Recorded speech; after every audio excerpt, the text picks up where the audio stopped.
그러니까 탈모가 고민이신 분들이 정말 많은데 저도 요즘에 이제 탈모가 걱정이 되기 시작했거든요.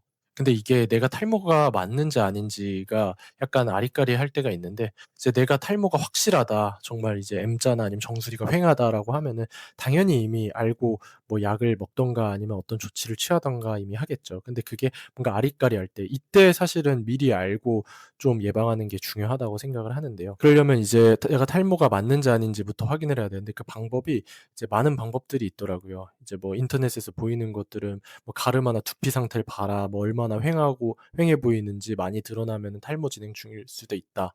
그리고 굵기가 뭐 연해졌는지, 힘이 없고 뭐 가늘면은 초기 탈모 신호다.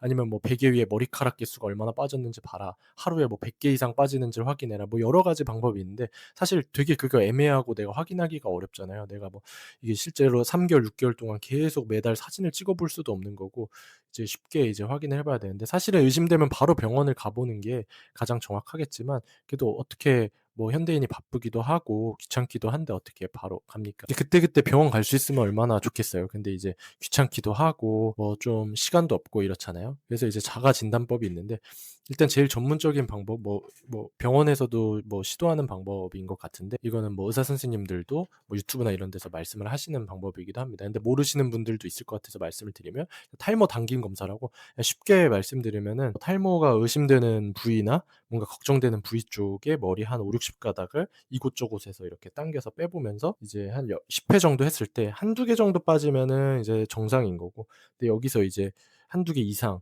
뭐 한 4-5 개, 6 개, 10개 뭐 이렇게 빠지면은 이제 초기 탈모 진행이거나 탈모가 이미 많이 진행됐다라는 이제 걸로 볼 수 있다고 합니다. 그래서 이렇게 머리 당김 검사 이렇게 슥슥 이제 빼보는 거죠, 머리를.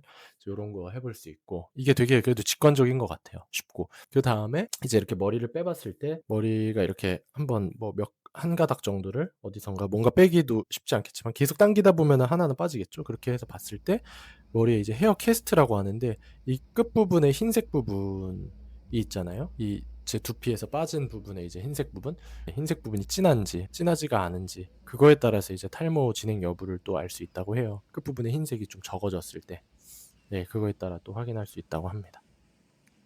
그 외에는 이제 자기의 본인의 느낌인 건데, 일단 이렇게 두 가지가 저는 좀 그래도 자가 진단하기에 좀 확실하고 쉬운 방법이라고 생각을 했습니다. 이제 이렇게 내가 탈모인지 아닌지 확인을 했으면은, 만약에 이제 탈모가 조금 의심된다라고 생각하면 이제 약을 먹던가 이제 그래야 되잖아요. 뭐 남성분이든 여성분이든 이제 약을 먹어서 빨리 이걸 진행을 늦추던가, 뭐 어떤 헤어 앰플을 쓴다던가, 뭐 두피 앰플 같은 걸 써서 이제 관리를 시작한다던가, 뭔가 이제 조치를 취할 텐데, 만약에 이제 정말 많이 빠지고 이제 심하다고 하면 머리를 심거나 가발을 쓰거나 해야겠지만, 이제 이거를 아직 아리까리해서 이런 의심이 드는 정도라고 하면 아직 초기 탈모일 경우가 많다고 생각을 해요. 이런 경우에는 이제 약을 먹거나 뭔가 관리를 시작하거나 이제 이렇게 고민을 하게 될 텐데, 그때 있어서 이제 사실은 약이 제일 확실하다고 저도 생각은 합니다. 근데 약의 경우에는 부작용도 그만큼 확실하기 때문에, 뭐 부작용이 거의 얼마 없다고는 하지만, 제가 뭐 주변 경험이나 지인분들의 경험이나 아니면은 뭐 인터넷에서 이제 약을 먹고 이제 부작용이 발생한 사람들의 얘기를 보면은, 물론 부작용이 없는 사람들 얘기를 안 해서 적어 보이는 걸 수도 있지만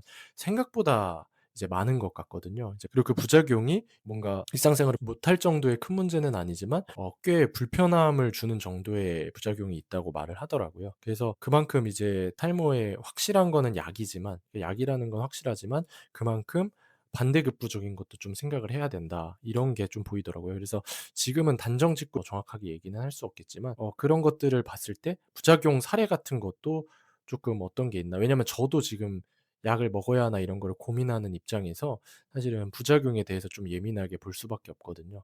그래서 찾아보다 보니까 이게 사실은 원래는 뭐 1-2% 미만이다라고 하지만, 그건 아니고 정말 대부분이 부작용이 경미하게라도 다 있지만 그거를 무시하고 가는 거다. 왜냐하면은 이제 머리가 빠지면 어차피 우울증이 오기 때문에, 약 먹어서 좀 우울감이 생기거나 뭐 좀, 이거 아무래도 호르몬 약이기 때문에 성격이나 이런 거에 영향을 준다 해도 어차피 약 안 먹고 머리 빠지면 우울증 생길 거 그냥 약 먹고 그냥 머리라도 지키는 게 낫다, 뭐 이런 얘기도 있더라고요. 그래서 그런 거 봤을 때 결국에는 이제 '부작용이 적은 건 아닌 것 같다.'라는 게 좀 합리적 의심이 점점 들기 시작하는데, 저도 그래서 '약을 최대한 안 먹고 어떻게 할 수 없나.'라는 생각은 있지만 그게 쉽지는 않겠죠. 그래도 당연히 확실한 방법이라는 건 모두가 아니까 그걸 설명할 필요는 없을 것 같고, 제가 이제 이게 실제로 부작용이 알려진 것보다 생각보다 좀 있다라는 거를 이제 얘기를 해야 되기 때문에 그런 부분에 대해서 이번에는 이제 탈모가 맞는지 아닌지부터 간단하게 알아보는 방법이고, 그 이후 영상에서는 좀 진짜 실제 부작용이 어느 정도